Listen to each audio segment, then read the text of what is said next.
Evening everyone, welcome to SUTV Live. The dust has just about settled after Saturday's dramatic event here at Bramall Lane, and tonight Sheffield United head to Coventry, hoping to reclaim top spot in the Championship. Between now and kick-off, we'll have all of the team news for you, plus interviews with Ben Osborne, Ollie Norwood and the manager Paul Heckingbottom. Kick-off at the CBS Arena is just under 45 minutes away, and for all the match pass information and broadcasting regulations for tonight's game, go to the website sufc.co.uk.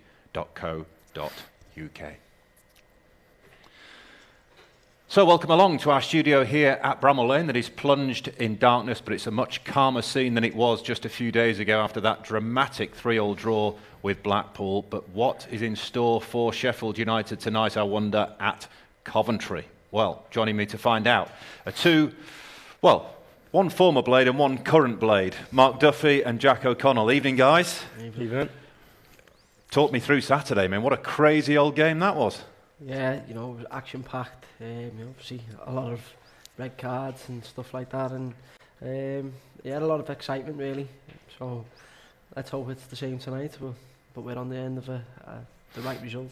Jack, about time we return to winning ways, isn't it?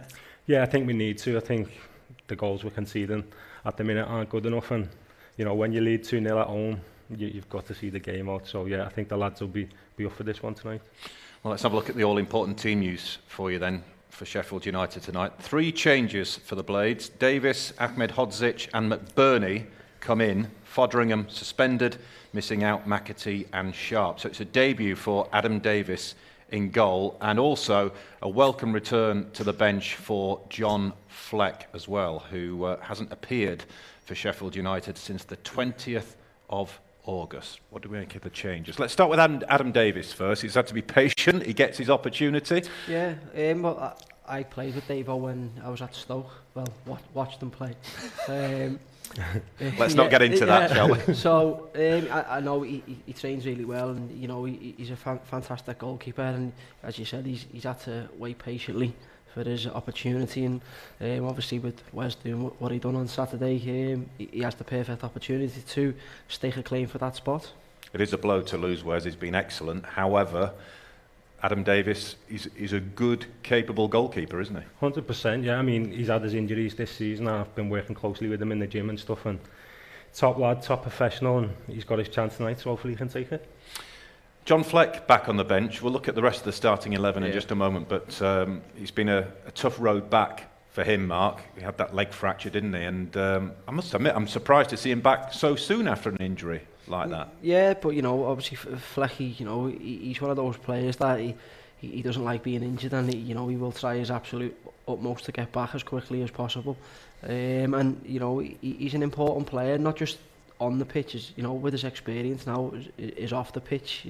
He can speak to the players who are playing and give them a little bit of advice, because it's definitely stuff that we need, as Jack touched on. Then we're leading 2-0 the other day, and sometimes you need that experience, whether it's on the pitch or a little bit of advice off it, and Flecky has all that.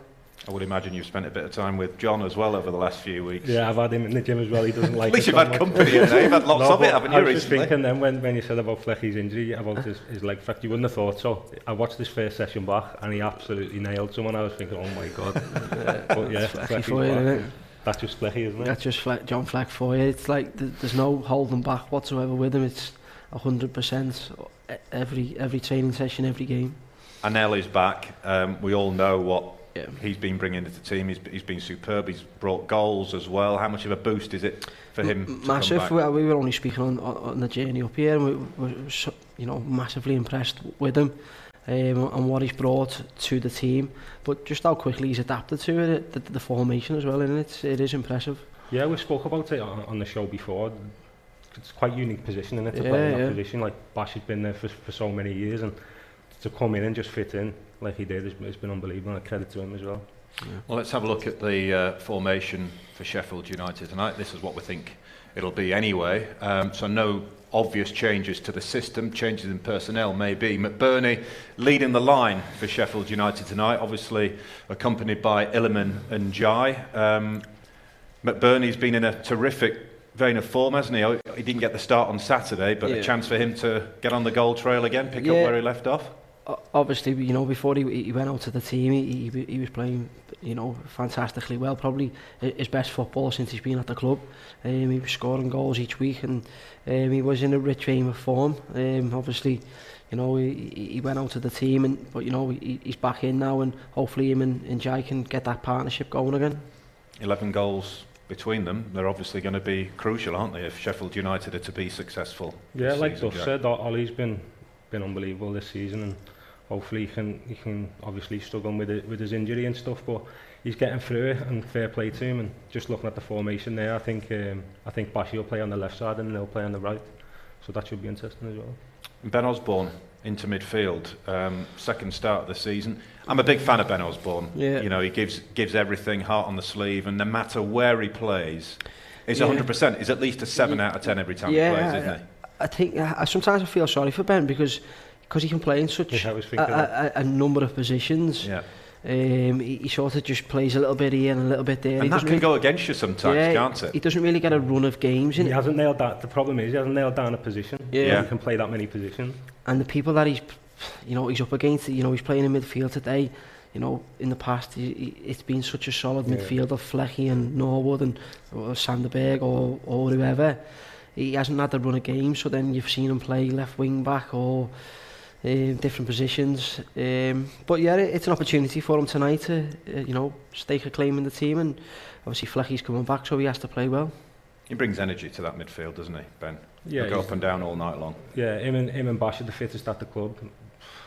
His first session back again, you wouldn't think he's been injured. But like Duff said, it kind of kills him a bit that he can play so many positions because he hasn't nailed down a position in the start. Has he ever said to you what his favourite position is? Up front. He'd give it a go though, wouldn't he? No, he would, definitely. Like to see him in goal. Don't curse it, don't curse it. Right, okay, let's hear from the one constant in the Sheffield United team. It is, of course, John Egan. He starts tonight on the eve of his 30th birthday, and he, for one, is ready and raring to go.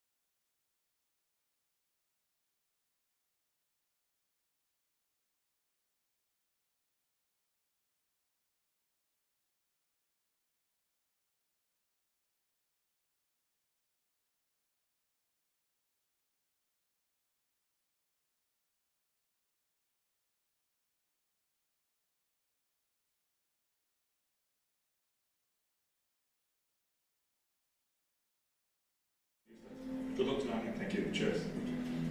Well, tonight's game has plenty to live up to, of course, after that dramatic 3-3 draw with Blackpool at the weekend.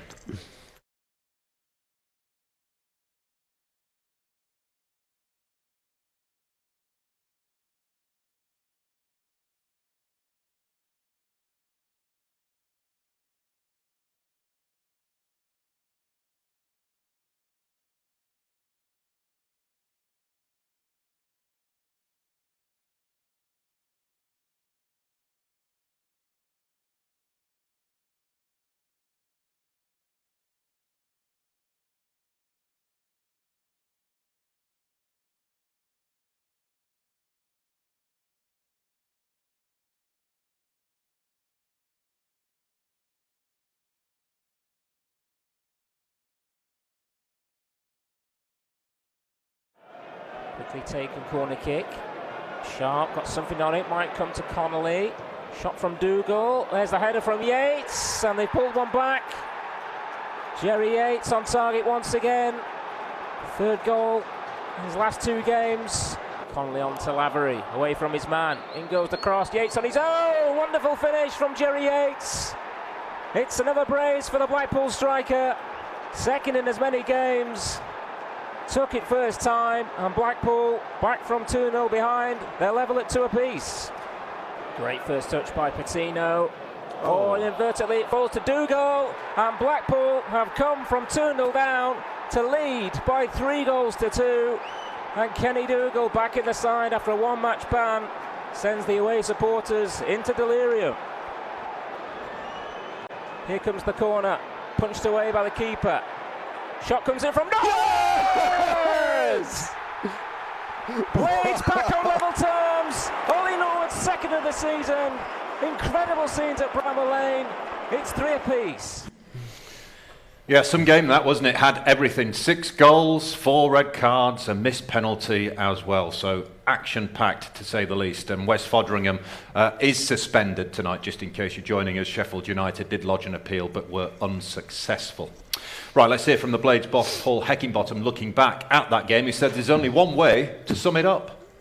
Chaotic, yeah.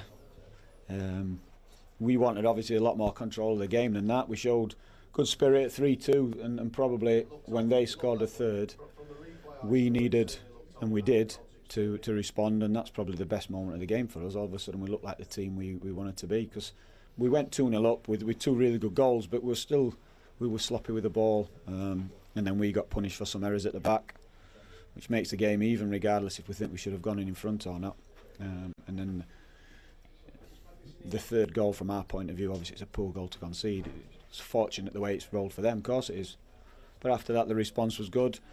And I'm delighted we got the draw, but we did more than enough to win, but we can't be sitting here claiming that because we were wasteful at the other end. I know there's aspects there that you'd not be particularly happy with, but the character of your side to go right to the end, to get the point. Yeah, we spoke about that a lot. It's difficult, that. But like I said, at 3-2, you're looking at your leaders, your experienced boys, every player on the pitch. And everyone showed real spirit, character to get on the ball, to keep pushing, to keep driving. Obviously more space opened up when they got the 2 sendings off for the last 15 minutes. And I thought we were going to go on and do it, I really did. But the problem is, we were wasteful. We can't blame the referee for the bits he missed, because we were wasteful. I wonder what the overriding feeling was from the whole camp after Saturday. 2-0 up, Jack, as you said earlier on, but then scoring so late to snatch a point out of it. So how do you find the right balance in terms of reflecting on that game? I think they'll be disappointed, especially the manner in which the goals were conceded, but they did show good character in the end to come back and get the equaliser. But I think the lads deep down, they'll know when you're leading 2-0 at home, you can't throw that away, not in this league. And they've been so defensively strong up until recently. What's contributing to the amount of goals that have been conceded, do you think? Well, we've had injuries. We haven't really had a consistent back 5. But you're going to get dips dips of form in the season. And it's about getting your leaders stepping up and showing a bit of character. And sometimes you've been there, haven't you? You've got to roll your sleeves up and just get out the result.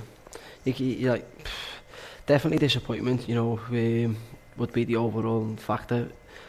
Just because, as Jack's just touched on, they were winning 2-0, and that, obviously Blackpool then are coming on to you, and you feel as if you can, you know, hit them within a third on a counter-attack, because they're leaving spaces for you.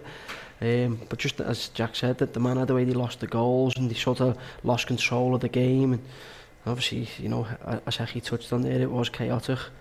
And then even though the last 15 minutes, you know, to have, you know, 2-men advantage, you would fancy your chances of nicking a few goals, but it just wasn't meant to be, and you know, they'll probably learn a lot from that game. The picture still is very bright, and the manager has said in the build-up to this game that he's got to keep a level head, and when you look at the actual stats, they're top on pretty much all of them. Top scorers, highest regains, all that kind of stuff, which might not mean a lot to people watching this right now, but within the dressing room, knowing they're hitting the numbers in the correct way, I guess that helps them keep a perspective on it all, maybe? Yeah, I mean, it's not crisis time by any stretch, but I think it's just getting back to basics, and, you know, we pride ourselves on keeping clean sheets, even when we're playing, and just getting back to the basics and getting back to keeping clean sheets. Definitely, you know, obviously, you know, any successful team is built on clean sheets, and that's not just from the back lads, that comes from the midfield and the forwards. It all starts with the lads at the front, and you know, you've all got to work as a unit and work together just to stop them, because we know we can score goals going the other way. It is just about, you know, getting back to basics and, you know, keeping clean sheets. The last 3 wins have all come away from home. Tell us about the dynamic between playing at home as opposed to playing away. If we delve a little deeper, when United are playing away from home, does the opposition come out a little bit more because there's additional pressure on them, and does that in turn create spaces for United? Yeah, I think so. I think when teams come to Bramall Lane, they do kind of sit behind the ball and try and hit you on the counter. Yeah. So I think, yeah, playing away from home will definitely suit us tonight when they're going to have to come out and we can hit them on the counter then.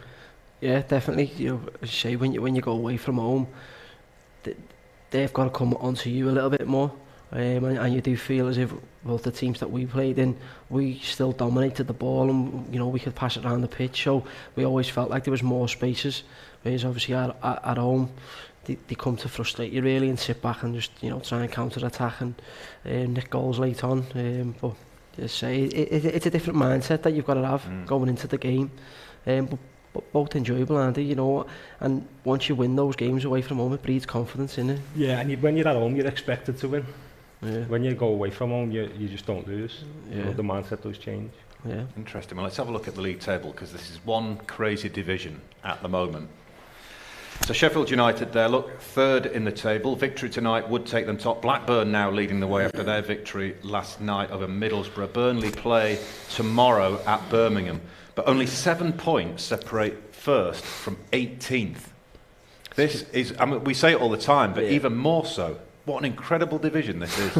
It's bizarre. I mean, look at Blackburn, they've lost 7 games in the top of the league. What, Burnley have lost 1? Yeah. It's crazy, isn't it? It's crazy. But you get 2 wins in this league, 2 or 3 wins, and you're right back up there, aren't you? Yeah, definitely. And it is just about, you know, being consistent. You know, you just touch on it. You know, if you can win your own games and try and, you know, get draws away from home and maybe nick a few wins here and there, you will soon fly up that table. But it's about putting the consistent runs together. We used to try and do them in little blocks of 5, didn't we? And, you know, see what we could tick off and see what we could aim for and stuff, and then we go on to the next block. Well, let's have a look at the last block of 5, shall we, for Sheffield United. Doesn't make for great reading. Obviously, they had that win at Preston, held here by Birmingham. Defeat against Queen's Park Rangers, then that 3-1 reverse at Stoke, which is where the injuries really did bite, I felt, and then 3-3 here at the weekend. But when you look at the next 5, I mean, it's an old saying, we do mention this all the time, it's the Championship and there's no easy games, but Norwich, they're on a bit of a wobble at the moment, lost the last 3. West Bromwich Albion, you just don't know what's happening with them in terms of the manager. Bristol City, up and down, won last night. Burnley appear to be the ones that have found some sort of consistency at the moment, and Rotherham United still getting to grips with their new manager. So every single game there looks tricky. Yeah, they're all tricky games, but you know, you look at that last block of 5, and you know, if you would have showed me that prior to them, I would have said, you know, we'd be looking at, you know, 3 wins, maybe a draw and 1 loss. But so looking back at it, it's probably a poor run of fixtures for us. But like we've said, you know, the Championship's such a tough division.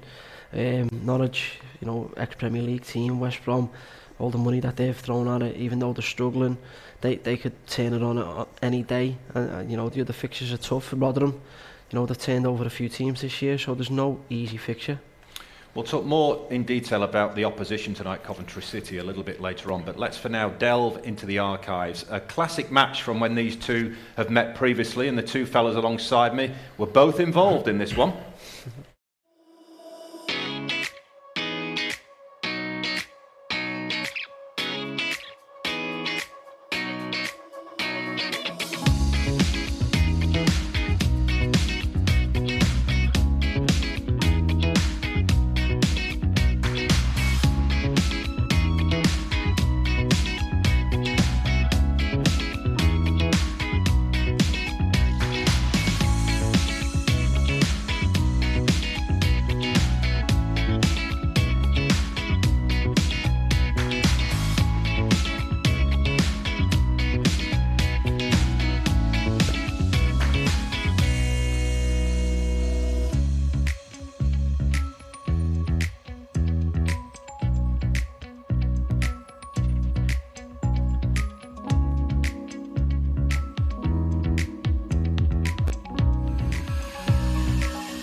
Yeah, we'd settle for the same outcome tonight. I remember Chris Wilder saying at the time, though, that he wasn't particularly pleased with the performance. You were on a good run at the time, but you did say that was the worst performance of that particular run. I think you went second that night. But it is a game remembered for the pitch invasion that halted the game. What are your memories of that night? Let's start with you, Jack.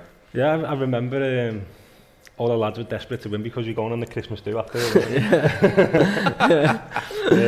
But then the tennis balls got through on and killed the game for about 15 minutes, and we just think, oh no, we don't need this. But then Sharpie come up with the goods.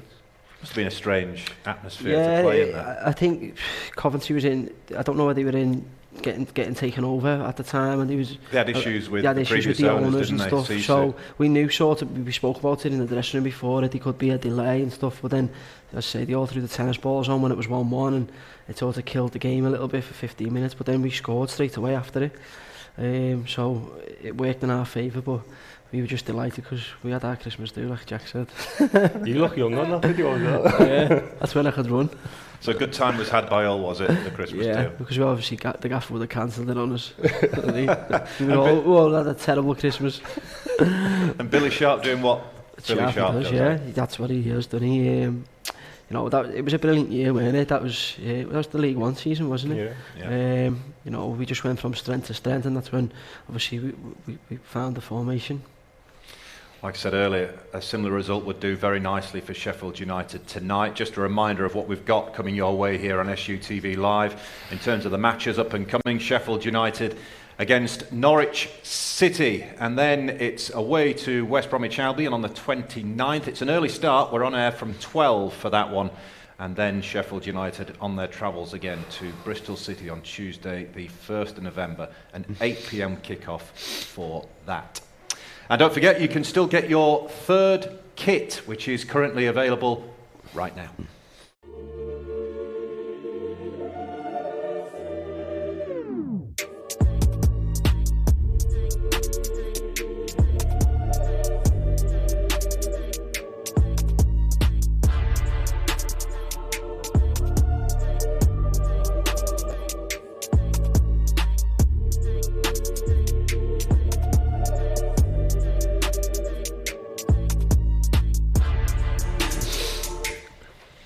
Yes, that kit available to pre-order in adult, junior and mini sizes. We are building up to Coventry City against Sheffield United. For all of the broadcasting regulations and match pass information, do go to the website sufc.co.uk.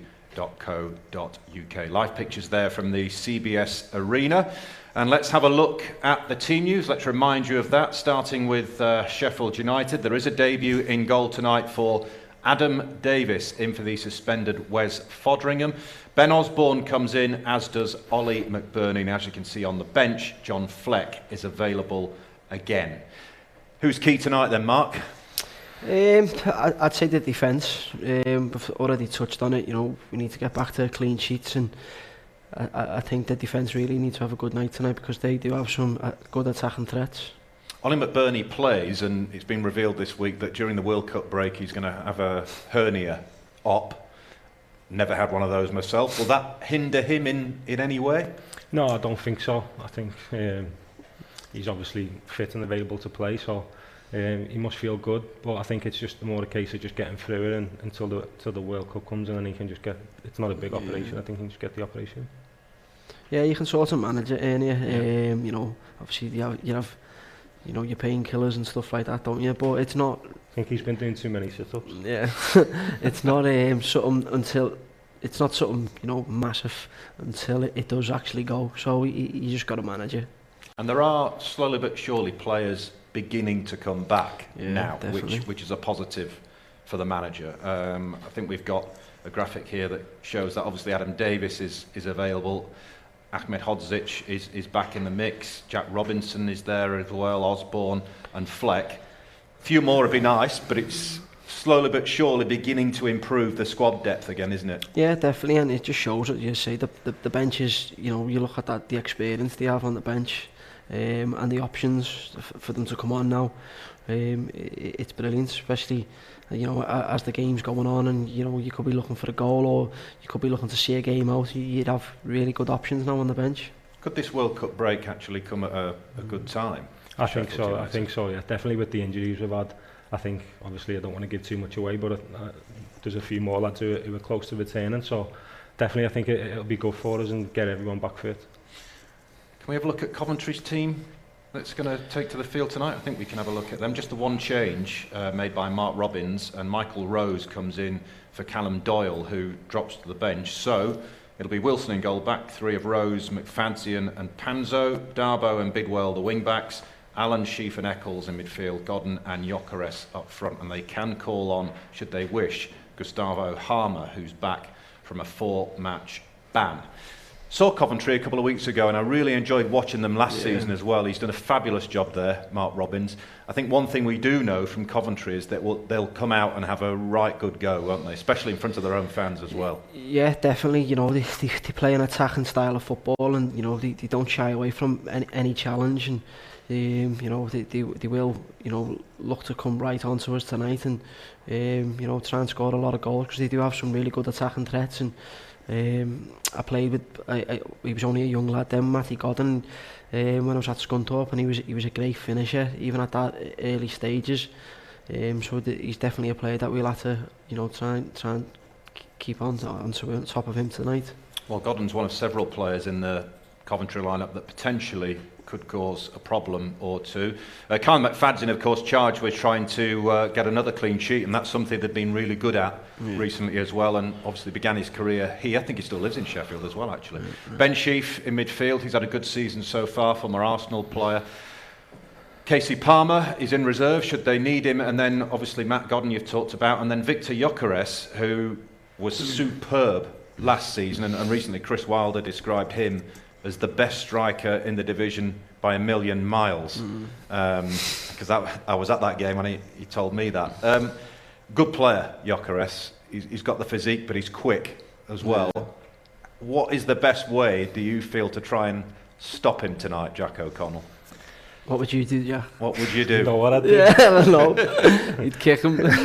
Let him know you're there. Yeah. He's a good player. I mean, if Wilder's saying he's the best player in the league, then good player, and the lads have got to be on it today. And like we spoke about before, it's the lads have got to get back to keeping clean sheets, and these are a good, young, hungry team, and it's going to be a tough game. Yeah, and it'd be foolish to look at the league table and think this will be a walk in the park, because it's a false position really. They've played fewer games than anyone else because of the postponements at the start of the season, so we shouldn't read too much into that. Yeah, definitely. I'd say that, you know, they've played quite a few games less than everybody else, but you know, we've just got to take every game as it comes, and we just need to concentrate on ourselves tonight, and you know, just really, you know, concentrate on the clean sheets, do what we do best, and just try and nullify them as much as possible, really, because obviously they do have attacking threats, but you know, just make it about us, really. Psychologically, to get the win, I know you said it's not panic stations yet, I agree with you, but up there, what difference would that make if United could reclaim top spot? It'd be massive, and especially with the Norwich game here on Saturday. You go into that full of confidence, but if you lose, then it's a whole lot more pressure. Yeah. It just adds pressure, especially, you know, going back to the lane. You know, playing Norwich, you know, they probably are going to be there or thereabouts come the end of the season, just because of the quality that they've got. So those games, you know, they're huge games. So, you know, for us to get 3 points tonight, going into that will breed such confidence for that game. Mark Duffy and Jack O'Connell with me tonight as we build up to Coventry against Sheffield United. Kick-off around about 15 minutes away, but time now to hear from Ollie Norwood, our exclusive interview with him. He, of course, rescued a point with that dramatic stoppage time equaliser here on Saturday. I think in all my years in football, I don't think I've ever seen a game like that. It was, you know, the last 20 minutes was absolute chaos, and then it continued after the final whistle, which, you know, was a little bit disappointing because, you know, I'm one of those that thinks, you know, once the game's over, there's nothing you can really do. So it was a bit disappointing to obviously lose Wes after the game, but during the game it was, you know, it was chaos at times, but we kept going right to the end, and you know, I think we probably deserved the draw out of it. We probably didn't deserve to win the game. We weren't at our best. But yeah, it was absolute chaos at times, but hopefully there won't be many more like that. Tell us about the goal. What was going for you, Martin, as the ball kind of spun up towards you on the edge of the box? Just hit the target. There's a lot of bodies in the way. I just seen it go up and just thought I'd just keep it on target, and I knew that basically if I hit the target, it would go in because I was that close to the net. So yeah, it was obviously a nice feeling to get us back in the game and get that goal. And like I said, I think we deserved a draw out of the game. I don't think we particularly played at our best. I thought Blackpool, credit to them, were very good on the day. They're probably the best team that have come to Bramall Lane, the way they played, the intensity that they played at. So, as I say, a draw was probably fair. A couple of goals already for you this season. You've had a few efforts that went close as well. Has there been a more emphasis for you to have more shots on target this year? Not really, no. I mean, the role I play, obviously I am the majority of the time a lot deeper, but we spoke about midfielders scoring more goals, not just relying on the strikers. That possibly does include myself, obviously, with the way we play at times. Everybody's committed to going forward, so yeah, I mean it's just chipping in, part of being the team, and as I said, my job majority of the time is to assist and let the others go and do that and do the rest of the stuff. On a personal note, how pleased have you been with your form so far this season? Yeah, it's been good. Obviously, I think probably playing the best football I've played probably since the first year I came. That year we got promoted, so. Got a manager again now who lets me just get on with it, lets me do whatever I do best, and that's to help the team. And obviously, we're all reaping the rewards. And I think yeah, I've made a good start to the season, and long may that continue. Go to Coventry next. You're a former Coventry player. What can we expect? They've picked up in recent weeks. Yeah, they shouldn't be bottom of the league. They're only there because they haven't played the same amount of games as people. They're a good team. We saw that ourselves last year, the two games we had, the one at Bramall Lane 0-0 and the one away from home, which was 4-1 to them. So we know what to expect. They're a good team, high energy team, a lot of good players. So yeah, we've got to be on our game, because if we're not, we'll get turned over again, and we need to start picking up wins again and stay where we want to be in the league. Well, it's a landmark game for this fella tonight. He makes his 350th championship appearance. Now, we're told that he has appeared 9 times in the Team of the Week already this season, out of 14 games. And let me be honest, Jack and Mark are not having that. Not because they don't rate him as a player, they just find it hard to believe. It's unbelievable if it's true. Fair play to him. I mean, he finally deserves the plaudits he's getting, because he did get some stick. But the most impressive thing for me is he doesn't get injured. Literally doesn't get injured. Yeah. He's key, isn't he? And what I thought was telling from that interview is he just said there, the manager just lets me get on with it and do what I do, which from a player's point of view must be a fantastic feeling to know you've got that trust from a manager just to go out and do your stuff. Definitely, and I think Ollie is that type of, you know, he needs the trust in a manager, you know, for him to go out there and express what he does best. And you know, when he's playing free and he's, you know, dictating play and he's getting on the ball and he's pinging it from side to side, that's when you see him, you know, flourish really. And you know, me personally, I've played with a lot of players who play in that position, and he is certainly, you know, right at the top, because just the way he passes the ball and the speed of he gets it to you, it's phenomenal. And if he could run probably a little bit quicker, he would be a top Premier League player. Just the way he passes the ball and the way he affects United's ability to transition from defence to attack, one side to the other, is a massive part of his game, isn't it, Jack? Yeah, honestly, I'm a massive fan. I keep saying it's getting a bit creepy now, but he was so integral to the way we play, like the way when we passing the ball and then we can overlap. Like Duff said, we had players in there who tried to play there and it just weren't the same. I always remember his debut against Hull. Do you remember that game? Yeah. I bet you do. He was unbelievable. I was just like, wow, the way he passes the ball. Probably the best passer of the ball I've ever played with. Yeah, but sometimes people pick out the one pass that he doesn't make, that doesn't quite get there. No, but like, which I think's harsh. Yeah, we've played with players, haven't we, who keep it safe and they play 5-yard passes and it's always sideways and back, but then they come off and they go, 95% pass completion and they're buzzing with it. But like, you know, it's about taking risks and passing forward. And you see all his passing that he does, he's hitting, you know, 60-yard diagonals over the left back's head, and you know, the 30-40-yard passes, they're all drilled in with real pace and they're going through the lines. And for me as a number 10, it was perfect, because once I got eye contact with him, I could check my shoulder quickly, knowing that ball was coming with real pace, and it's easy for me to take a touch because I can just take the pace off the ball. He's a phenomenal player, and you know. I know he started to chip in with goals as well, which I think he probably didn't do enough of when we were playing with him. But not this season, he started to chip in with goals, and that's probably. And like, as you said, then you know, he's never injured. He never misses training. He never misses games. You know, so people who've given him stick, it's very, very harsh. He's a thoroughly nice chap as well, just to add that into the mix as well. So he's got a lot going for him, Ollie Norwood. Congrats on his 350th Championship appearance tonight. He's joined in midfield tonight by Ben Osborne, who's hoping the Blades can make it a return to winning ways. Yeah, we just need to get back to being consistent, being solid, stop the goals going in, and I'm pretty sure we can go on another good run. Do you approach a game like this one to make sure that you were maybe a little tighter, maybe a little bit more conservative at the back? Yeah, I think obviously, you know, what happened at Coventry last year as well. They ran all over us really, and obviously had a real tough game. So we're expecting a similar type of game to probably what just happened at the weekend. So yeah, it's up to us to not give the sloppy goals away, especially, you know, reflecting on the weekend being 2-0 up. Then it is time to be really tight and just, you know, kill the game. So yeah, it's been touched on, and hopefully we can just all do a little bit more to stop the silly goals that we're conceding.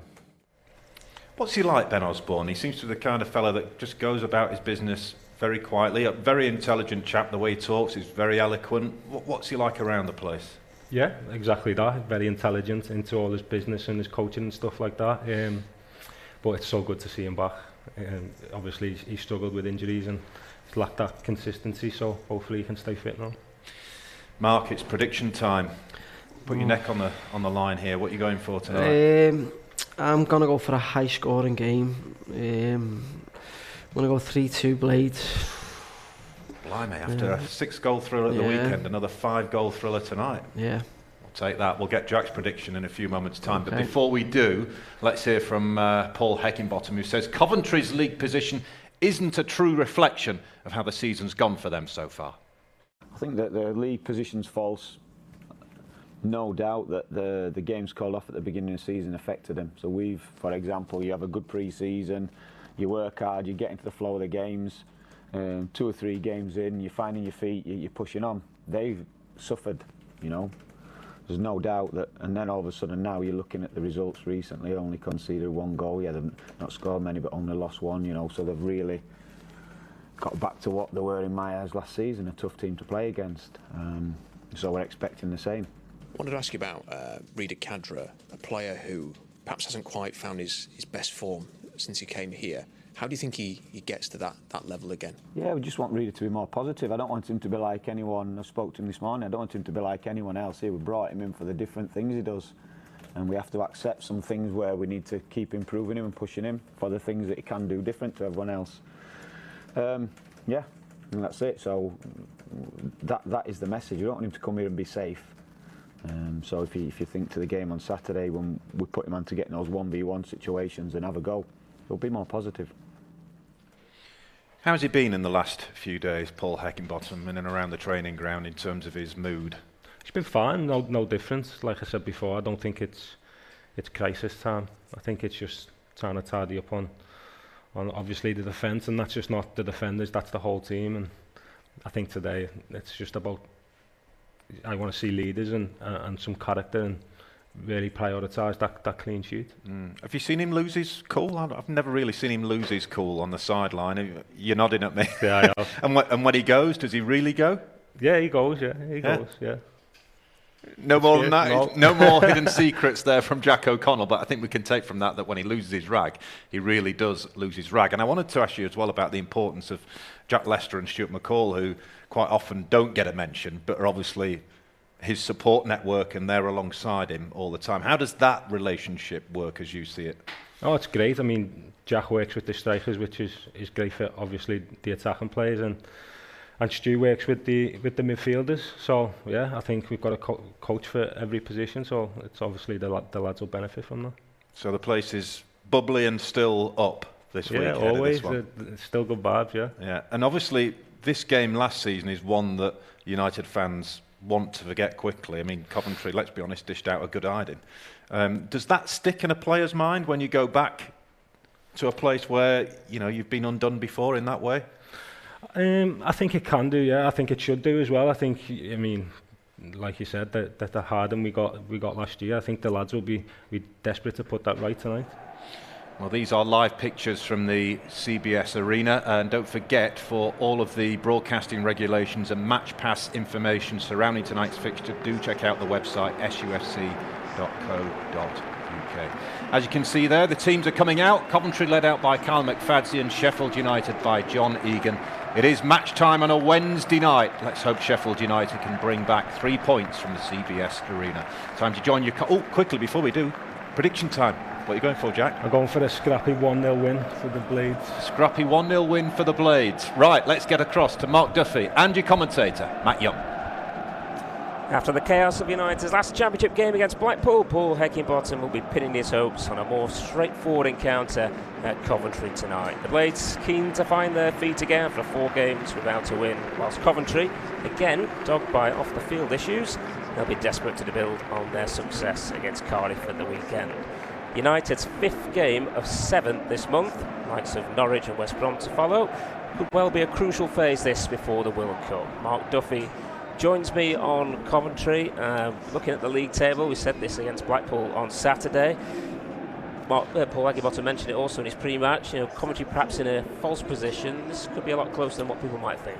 Yeah, obviously people looking at the table will see Coventry, bottom of the table, but they've played, I think, 4 games less. And any time I've seen them play, they've been a real attacking threat, and certainly a team that we'll have to keep an eye on. We've had some really good attacking players. I mentioned before, I've played with Mcfadden in the past, and he's a player that you don't want to be given too many opportunities to, because he's a really good finisher of the ball. Keith Stroud there is your referee tonight.